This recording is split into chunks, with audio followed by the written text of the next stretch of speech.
Undiagnosed autism is everywhere. Believe it or not, it runs in families as well. So if you're undiagnosed autistic and you think that there are signs in your family, you're probably right. We just don't know what it looks like a lot of times. So we don't know what it is. We don't know how to put a name to it. And because of that, we often struggle. So it's important to know what the signs of undiagnosed autism are.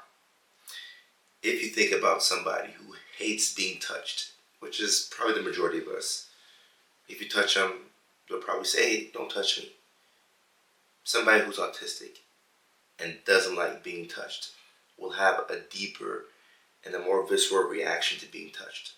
So it's like you touch them and they're like, hey, I need my space. I need my space. Please, please, please, don't touch me. Please don't touch me. Don't touch my hair. Don't get around me.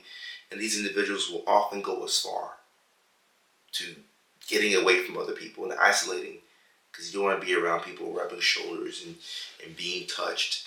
It's just not a pleasant experience. For me, it's not a pleasant experience, but there aren't too many people who have a great bandwidth for allowing people to get into their intimate space. But when you're autistic, even if you're undiagnosed, you don't like this at all. You don't like it.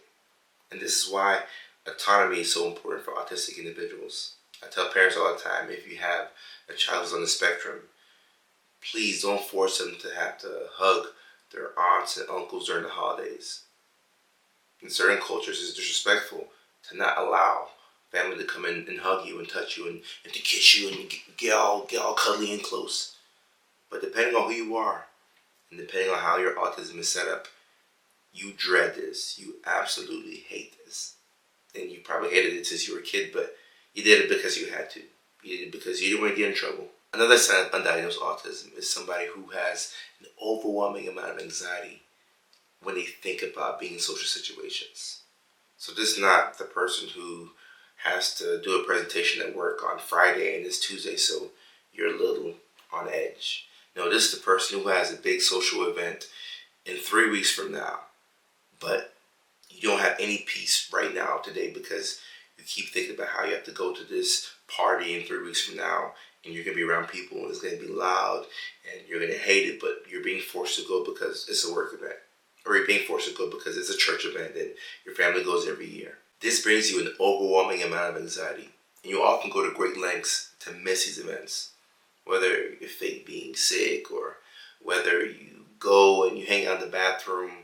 You want to do everything that you can to avoid. You want to do everything that you can to avoid this event because of how much you hate certain social gatherings and certain social situations. And obviously there are more signs of undiagnosed autism, and I'm going to give them to you in future videos. I got to spread it out. But just know that autism means that the way that you communicate with the world is different from how a neurotypical person will communicate with the world. So once you know yourself more and you can account for these differences, you can fly. You can do anything you want to do within reason. Keep going. Love y'all.